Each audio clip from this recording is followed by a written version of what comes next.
Hi, I'm Jenny Rushmore of Bernette, and today I'm going to take you through how to prepare to use your sewing machine for the first time. Now, if you're thinking about learning to sew, I know that figuring out how to use a sewing machine is one of the most intimidating parts of that process. I understand, I felt like that too. There are so many machines out there, there are so many complicated different pieces of them that it's very easy to feel overwhelmed and like you don't know what to do. But don't worry, it's actually fairly simple. There are only a few things that you need to know how to do to actually be able to sew. Sure, there are additional things in the future that you'll learn about and it's great, but fundamentally, you only need to know how to put the needle in. And by the way, there's probably already a needle in there when you bought it, but you'll need to change them. So I'm going to show you how to put a needle in, then how to attach a presser foot. Again, your machine probably already has a presser foot attached, but you'll need to change them out occasionally. So I'll show you how to do that. Then how to thread the machine, and there are two different threads that you need to do, the top thread and the bobbin thread, so we'll cover that. And then literally how to select your stitch, that's pretty easy, it's a matter of a few dials or a few switches. And then how to make the machine go, and that involves using the pedal. Once you know how to do those things, you have the basics down of how to use a sewing machine. So let's get on with it. So let's start getting our machine ready. You want to have it off when you start because that's the most safe way to do it. And the very first thing we're going to do is put the needle in. So your machine may come with a needle already in, which is great, but you are going to need to replace them fairly regularly because when a needle goes blunt, it can affect the stitch quality and lead to things like skipped stitches. So this is how you put the needle in your machine. So there are different types of needles for different projects, but all of them have a flat side on them. So they're not perfectly spherical, they have a flat side. And when you're putting the needle in, the flat side goes towards the back of the machine. This part here houses the needle, and there is a hole in the bottom of it that is flat on the back. And so you simply put your needle underneath, make sure the flat bit's towards the back, and then you will feel it go in and up. You want to push it all the way up into the machine. And then there is some kind of mechanism to secure it. So for me, it's this screw here. So I'm screwing it closed. Sometimes you might need a screwdriver to do that. And sometimes they get really, really stiff and you actually might need to use pliers to undo them, which I did. So to take it out, it's the opposite. You simply hold onto it, undo the screw towards you, and it comes out. So I'm going to put that in. Make sure it's nice and secure. And that's the needle in my machine. So the second thing we're going to do is thread the machine. Now, there are two threads used in all sewing machines. One is the top thread, and it comes down from the top, goes through a series of loops and hooks, and comes through the needle. And the second is the bobbin thread that we have to put onto a bobbin, which then goes into your machine at the bottom. And the thread and the bobbin threads come together to form the stitch. So first I'll show you how to make a new bobbin. So this is what the bobbin looks like for this machine. It's a plastic one, but some machines have metal bobbins. They can look slightly different, but they all have a cylinder with two discs on the end.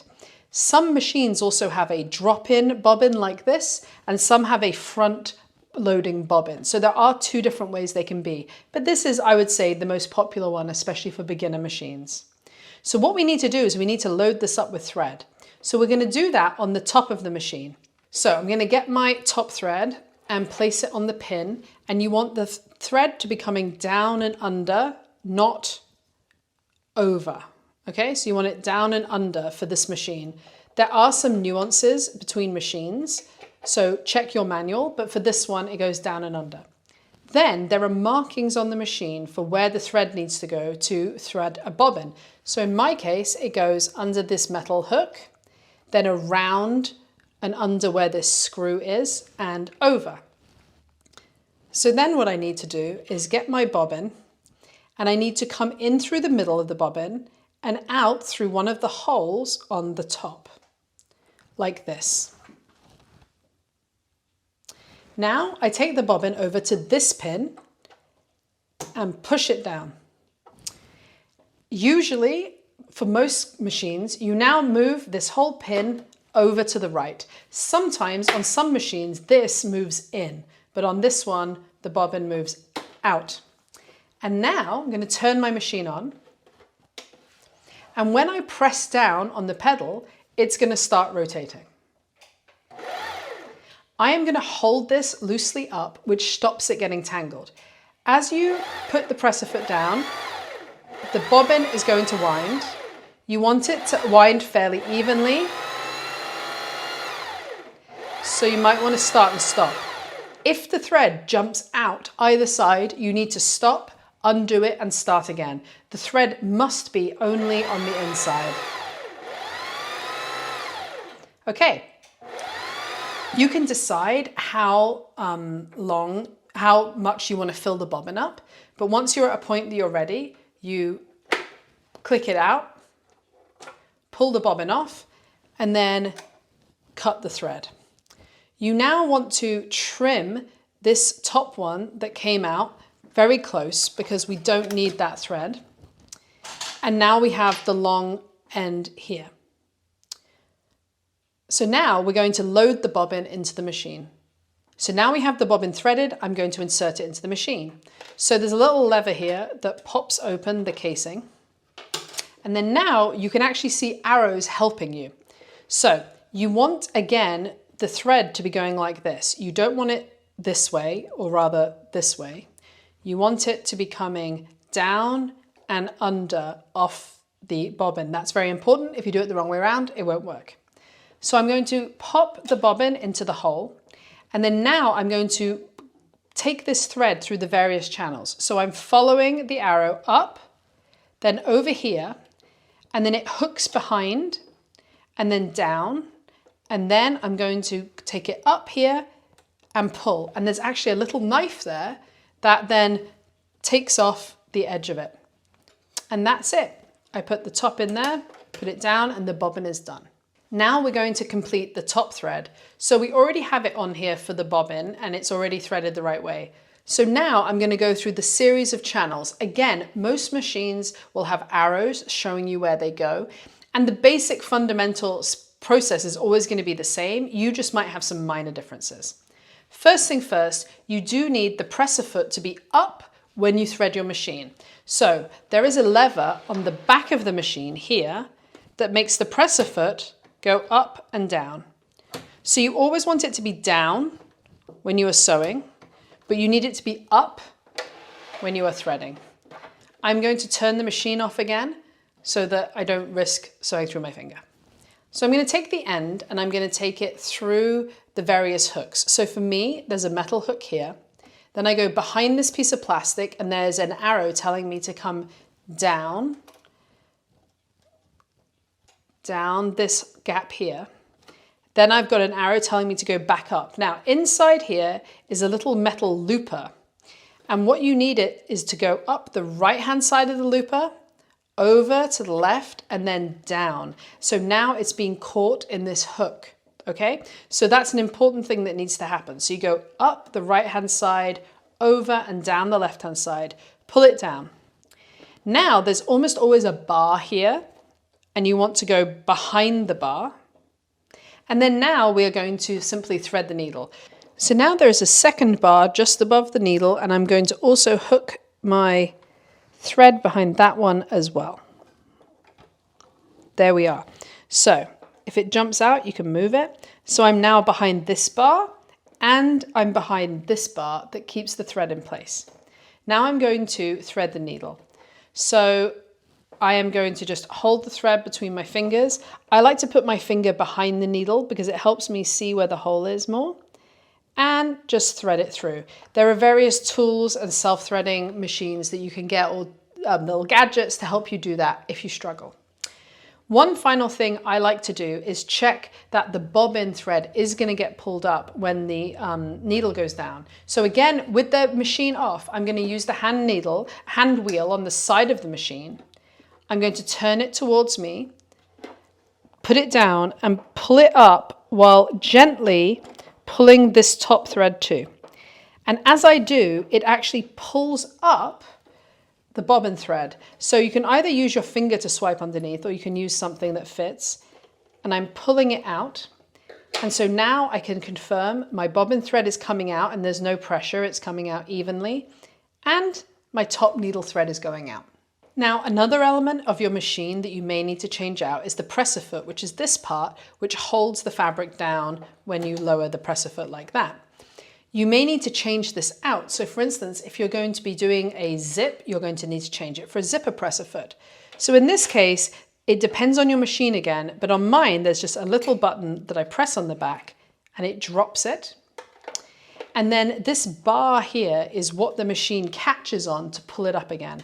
So to add a new one, I simply place it underneath, lower the lever, and it literally just picks it up like that. Press the button on the back to let it go and put the new one in. Now, different machines have different types of presser feet. So on this machine, only the very bottom is released, but on some, this entire post comes out as well. So again, you need to look at your sewing machine manual to get the right approach for your machine. So now we have a needle, presser foot, and the machine is threaded. So in order to start sewing, we then need to set the right kind of stitch. So your machine might not look exactly like this, but it will have 3 functions at least. The first one is to select the type of stitch. So for me, this is a dial. And 99.9% of the time, I'm using straight stitch, which is A, zigzag stitch, which is B, or the buttonhole here, which isn't, for some reason, doesn't have a letter. I actually do not remember the last time I used anything that wasn't one of these 3. So find out where this is. You might have a screen instead, or you might have buttons, but for me it's a dial. So I just switch it to whatever I'm sewing. The second thing is the stitch length. So how long is each stitch? So all machines are on millimeters, even if you're in the US. Confusing, I have no idea why, but that's just the way it is. And you have usually 1, 2, 3, 4. Below 1 and 0 is for buttonholes usually, and so you can actually see that they're kind of indicating a buttonhole there. And again, I just set it. You might have a digital one, but I just use this dial. If you are doing a zigzag or a buttonhole, you also have to adjust how wide the stitch is. And for me, this is this top dial, starts at 0, goes up to 6. So if I'm doing a straight stitch, I need to make sure it's at 0, but if I'm doing a zigzag or a buttonhole, it can go wider. My machine also has this, which is a needle placement, and this is very useful for things like top stitching. So it can move the needle to the left, to the middle, or to the right. Just make sure to always check, if you have one of these, that your machine needle is in the middle the vast majority of the time. 2 other things I just want to point out. You will have a backstitching button of some sort, and you hold it down when you need to sew backwards. And there will be a hand wheel on the side of the machine.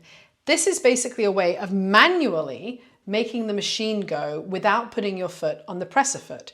So if you turn it towards you, you will basically make the machine go.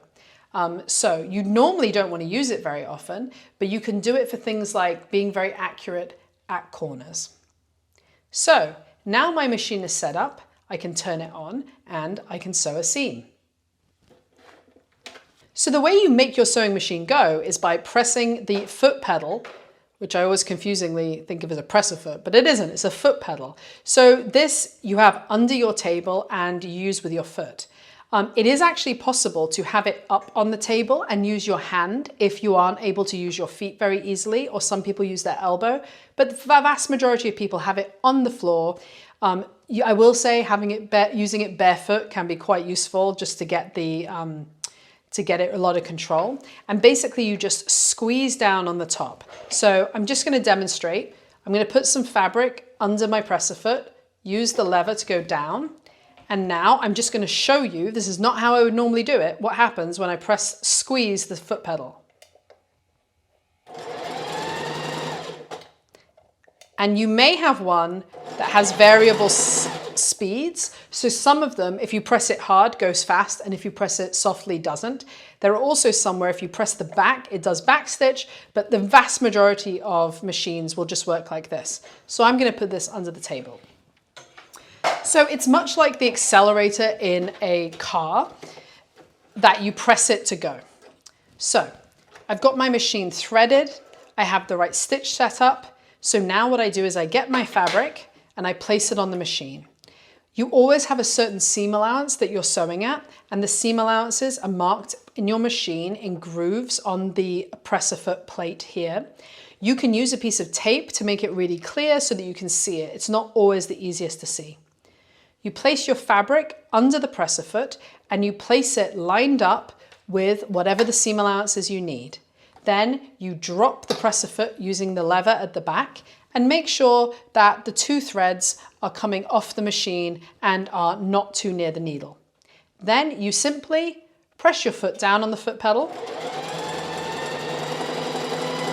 and go.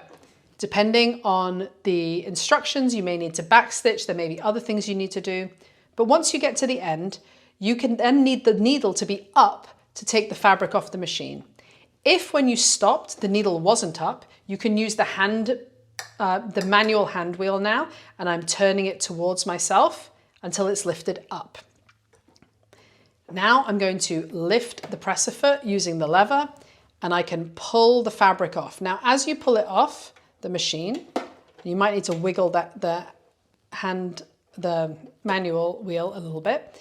Two threads will come off. So there'll be a thread at the top, which is the needle thread, and a thread on the bottom, which is the bobbin thread.